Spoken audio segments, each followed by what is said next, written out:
September 8th. Crazy. For another safety focus of the week.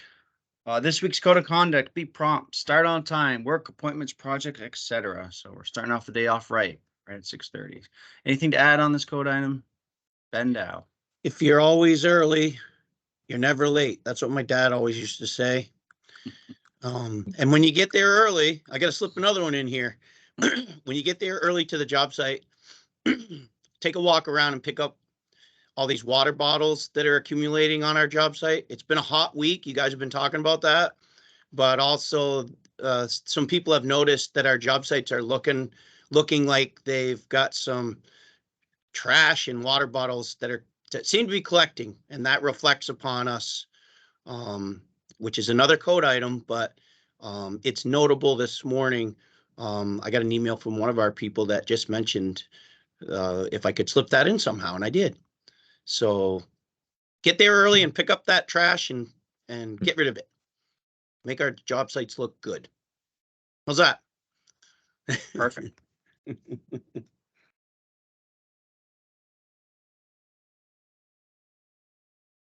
So another 7 days without a recordable injury. We're up to 128 days and 22 from our last first aid. We yesterday's heat exhaustion wasn't quite first aid. We were able to kind of manage it in-house, so we won't count that one. So again, start the day off with a good JHA. Identify those hazards. Again, housekeeping is part of safety, so let's make sure we're keeping those job sites clear from debris and tripping hazards. With that said, we have Amy with PT360 join us for another wellness series today. We're excited to always have her to tap into her specialist as how our bodies work mechanically and ergonomically. So today she's going to talk a little bit about our knees and how to prevent, but also manage some knee pain. So Amy, the floor is yours. Thanks for joining us with us this morning. Good morning. Let me share my screen here.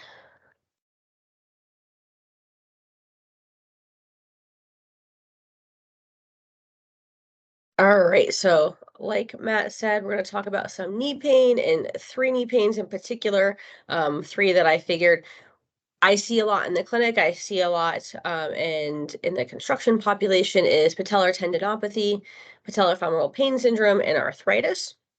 Patellar tendinopathy, also known as jumper's knee. Patellofemoral pain syndrome is just a medical word for pain in the front of the knee. It's that catch-all term, and arthritis is that breakdown of our joints. So looking at the anatomy first, at the front and back of the knee, at the front of the knee, we have the patella, which is our kneecap, and right below our patella is that patella tendon. The patella tendon connects muscle to bone.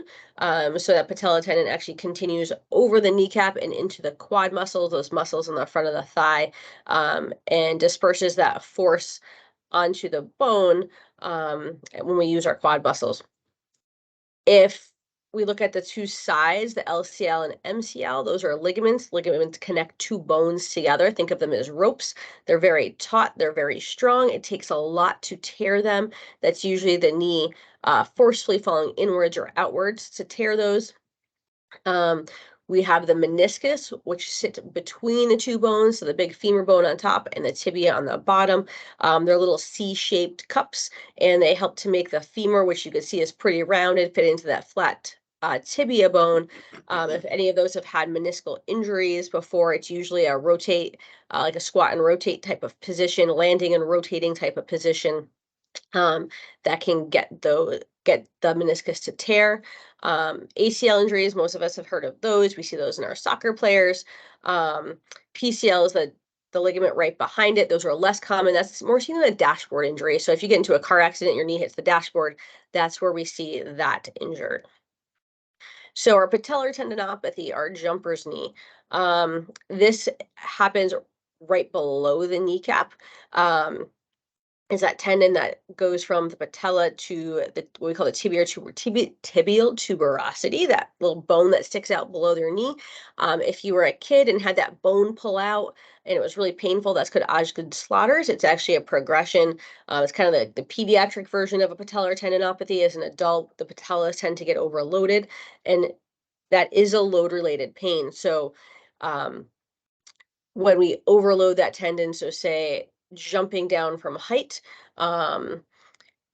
repeated heavy lifting that our muscles and tendons aren't used to, that can cause the pain. And then when you do have patellar tendinopathy, it is when that patellar tendon is loaded. So with squatting, with running, with stairs, with getting in and out of a vehicle, that you'll start feeling it.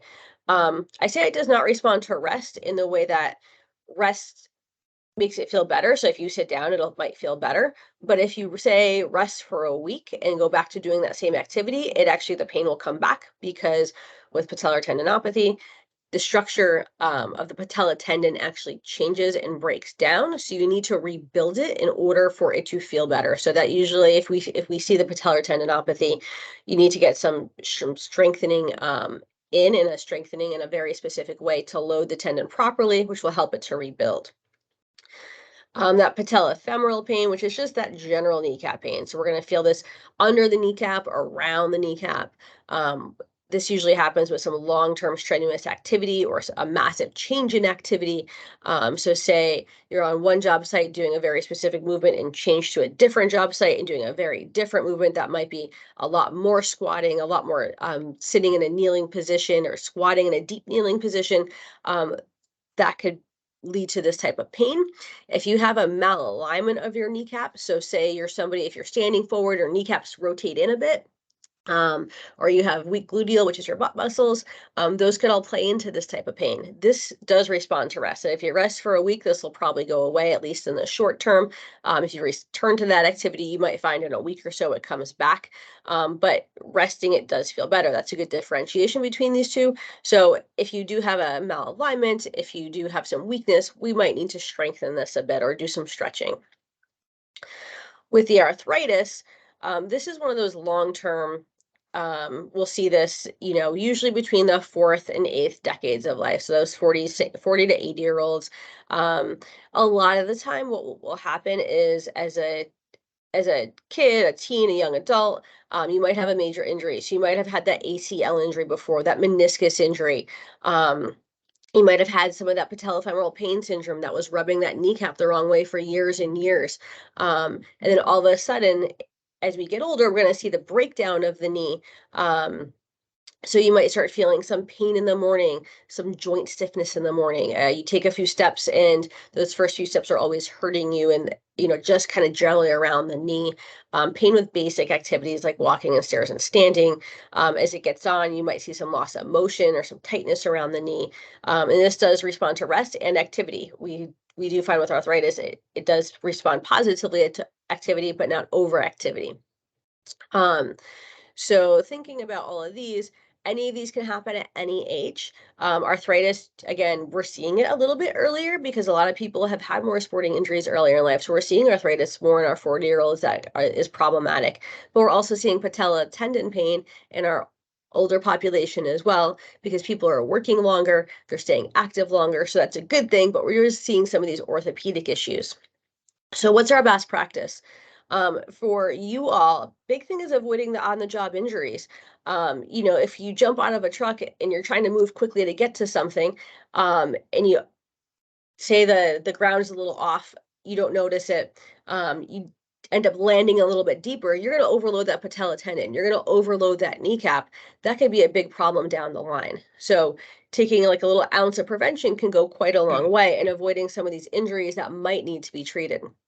Jumping down into, I call them holes. You guys probably have a much more proper word for the holes that you all dig. Jumping down in and out of them, just be aware that twisting of your knee, that landing too deeply, that, faltering and landing on your knees, that could lead to any one of these things. And we want to try to avoid that. Be aware of the surface that you're working on. Because again, that twisting, catching, overbending that knee can all lead to any one of these things. Working in good ergonomic positions, really important, especially for all of these. But I feel like especially for the patellofemoral pain, working in a good squat or deadlift position, making sure the knees are aligned, making sure you're using your muscles and not just relying on your joints. In seeking treatment early, I can't stress this one enough. It is much, much, much easier for doctors and myself to treat these things within the first couple of weeks of feeling them, or years, months, or many, many weeks down the line. The earlier you get in, we could give you some quick things, send you in the right direction. You need a lot less treatment if we could get these in early on. So, these are these tend to be acute and chronic injuries. You could do them quickly by just like a quick jump, or they could be from overloading over a long period of time. The sooner we address them, the easier it is to deal with it. And that's all I have for today.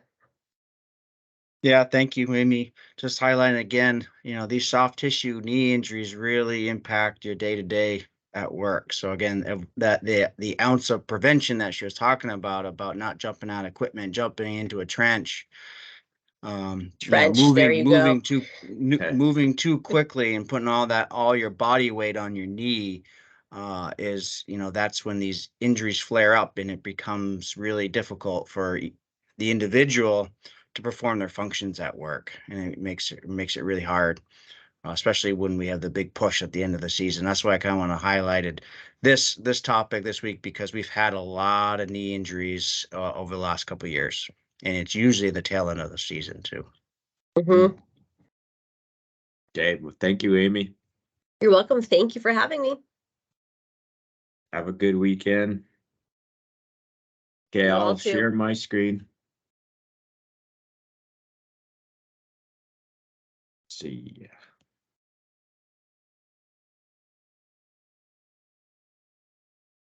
Find the right one here. We go. That's the right one, I guess. It was no picture associated with it, but I clicked the right one. So you guys see the screen? We do. All right.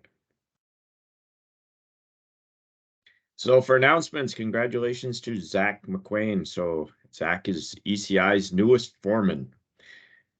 And the new vehicle and equipment fuel cards are in. They expire at the end of the month, so please check with Sarah. And the other thing, we should have taken this off, but I explained that the September 1st was the last of our paycheck, our healthcare premium holiday. So I guess this is, in a sense, a good reminder because we're back to normal this week. So this week's paycheck will have that deduction. And golfers are needed. I put this announcement out last week. The ECI Railroad that's between us and the NECR, the VTR. There's the annual scramble, which happens at the Champlain Country Club in Swanton. That's next weekend. And I think we still got openings for a team. I know that the Richmond Bridge crew has put together a team. There's a concrete team out there and maybe others. So if you're interested, if you can bring some people together for a 4-man team, just check with Scotty, I guess would be the right person to check with. You can check with me. I think Sarah's involved too. So for new employees this week, we have Veronica Valtz, and she is in the accounting and administration group. She'll be the controller, our new controller. So please go in and introduce yourself to Veronica. We also have a Marcus Carter, the civil group, and Taylor Desatel, again, the civil group. And we have Steve Tennillian returning in the civil group. So welcome, everybody. And I got this a week or so ago. This is a thank you card I scanned and copied into the email from the Burlington Department of Public Works. This is from Spencer Chapin. He's the director, and he was excited about the, repairing the bypass pipe. He says, "Hello, Ken. This is dated on 8/21. I am writing to send you and your team a huge thank you for going over and above quickly and efficiently design and construct the North Plant Sewer Bypass. Your quick and safe work minimized the siphon breaks environmental impact and gave our community relief. Most appreciatively, Chapin Spencer, Director. Said, well done there. So it's nice, always nice to hear from clients and when they understand and respect and appreciate our efforts. Have the link to, whoops, went too far. Have the link to the primary care wellness plan. And then this week we're talking about the VTrans Richmond IM 89-252, which is a contract number for the Route 2 bridge replacement. And I'm assuming that Phil, you're out there. Yes, I am. Do you want me to turn the screen over to you, or do you want to just I'll have me? share. You'll share. Okay. Go ahead. Can you see that picture of the bridge? Yep. Okay, great. Then just wrap it up ECI too with was the contracted by VTrans to replace and then remove Bridge 29, which currently carries Route 2 across I-89 just south of Richmond Village. The project will replace the existing 8-span bridge, which is in good to poor condition, with a new 2-span off-alignment bridge. The existing structure is an 8-span cast-in-place deck on rolled beams constructed in 1964. It's approximately 497 feet in length and 35 feet wide. The deck of the new bridge will be approximately 14 feet higher than the existing bridge at the west abutment and 62 feet further north.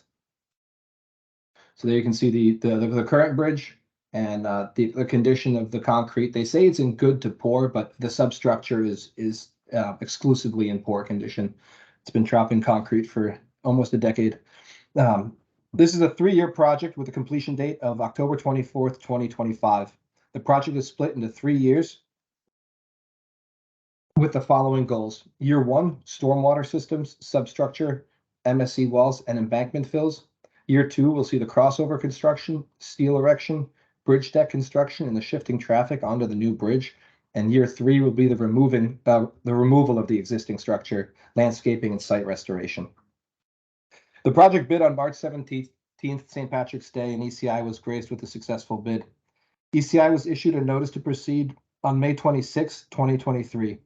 One of the major hurdles that this project like this faces when they bid so close to the start of the construction season is that they are both planned and executed simultaneously, requiring a lot of close coordination and quick decision-making, and the ability to adapt by both ECI's engineers and crew leaders alike.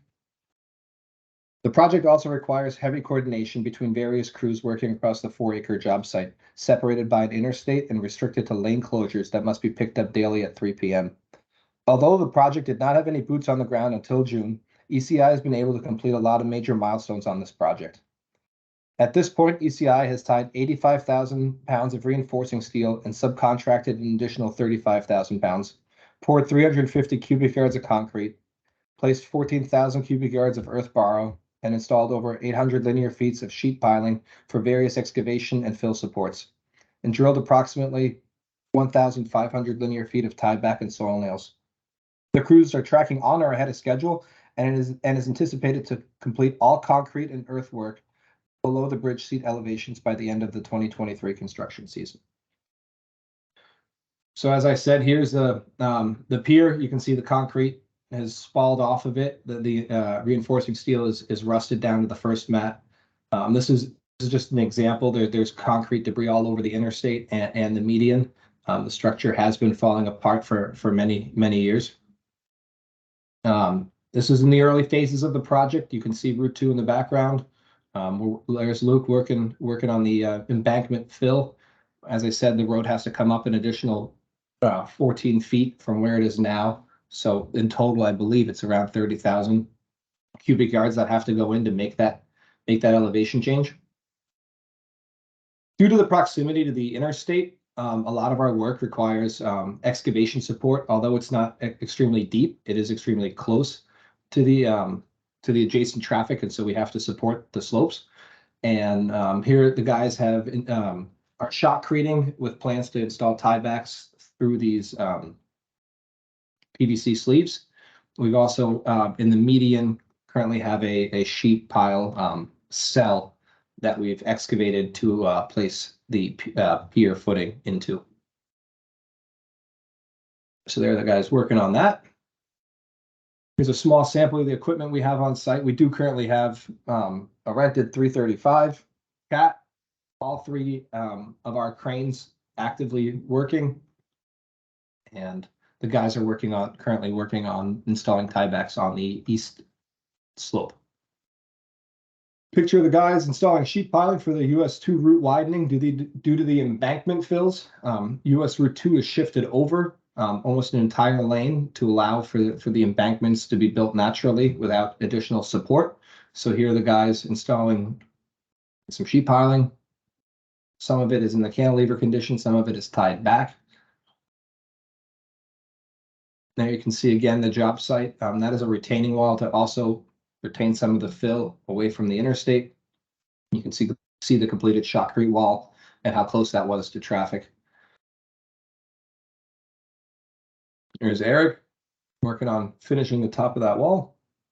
Came out very nice. Nate Bellevue and his guys did that.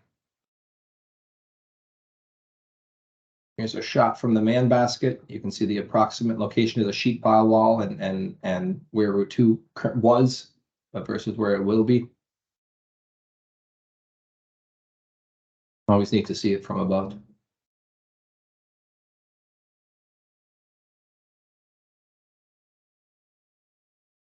There's Mr. Sheltra with the rebar cage, just shortly before the erection.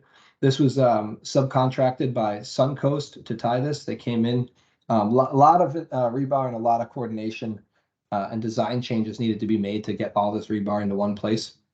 ECI was responsible for the erection of this cage and placement into the sheet pile cell.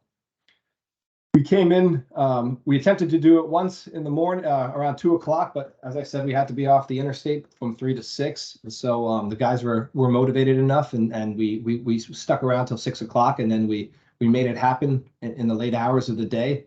We were able to pick this rebar cage up, swing it around and set it into place with a rolling roadblock. And so here you can see the rebar cage coming around.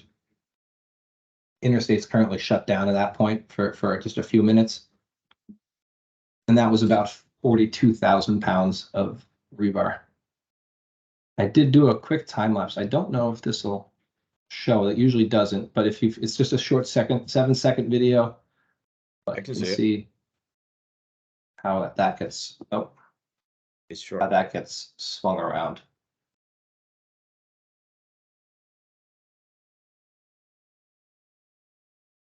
Feel free to follow that link. It's a short video. Yeah, early this week, we poured the pier footing. It was 25 by 20 feet wide, 5 feet deep, about 90 cubic yards. The guys were able to pour that, and then they did a really nice job with the wet cure. I know that's something we often fight on these projects. Dave went ahead and he put caulking above finished grade between all the panel seams, and then they just flooded the panels with 2 inches of water, and it's been one of the easiest wet cures we've had on site. So that's just a good tip I wanted to share with everyone. If you have the time before a pour, seal those seams up, and then the panels will retain the water. So that is not a burnt finish, but in fact, 2 inches of water. Mike, the drillers came down. Jason Landry helped out. Due to the shifting of traffic, we have to install our stormwater systems in a phased configuration. Here they are driving a 42-inch steel casing underneath existing Route 2. We ran into some issues there with certain pipes not being where the plans showed that they were, but we're able to work past that, and we got this portion of the project completed with hopes to fill that pipe later this week or early next week. And there's Dave and the guys. We got our gang forms. The pier will be formed with a gang form system. It's got radius edges and a flare out, and so we got some custom gang forms fabricated for that to make forming easier. And here are Ken Allard and his crew and Jacob working on excavating the MSC portion of the project on the east side. You can see Ricky down below excavating out, another bench, and Ken up top with his crew working on installing tiebacks. And again, you can see how in terrible shape that pier is with all the rebar showing in the column. And there's the crew that's on site almost every morning for tailboard. Very cool. Yeah, so thank you everyone for your hard work. Yeah, and I think we'll see it. We'll revisit this project maybe at the end of this year, so we see the, how the MSC wall turns out. That's going to be quite a good, interesting structure with driven piles through the system. Yes, I think I agree. I think just to keep the meeting short, I glanced over a few things, and we should definitely dive into this a bit more as the year goes on. Right, I agree. One of the interesting challenges that you mentioned earlier on the job is that we have to move along so quickly from the time that we bid and we're awarded the work into execution, that we've had to kind of try to project our planning out far enough without having the benefit of thinking things out like as long as we normally would, especially on a job this size. Exactly, and the guys are working hard and efficiently and late a lot of the days, and although that's much appreciated, sometimes that accelerates our schedule to a point where we want to make sure we've got the work opened up for everyone so we can keep going. Yeah, a lot of submittals on this one. Yes. So then why don't you carry through to the photo archives here? This is This is Bridge 77 over I-89 in the Munson Flats in Colchester in 2010, and that's Michael Colby. Michael Colby. Yeah. There you go. We'll rehab on that bridge that we did that year, 2010. Very nice. Okay. All right. Well, thank you, Phil. Thank you, everybody, on that job. And I'll turn it back over to Matt and wrap things up. Yeah, if you're watching a group setting, please send me a text or email so I can properly capture attendance. That would be much helpful. Let's be safe today. Let's enjoy the day. Let's work together. Solve some problems. Be efficient out there. Work safe. And let's be safe. Have a great day. Okay, thanks.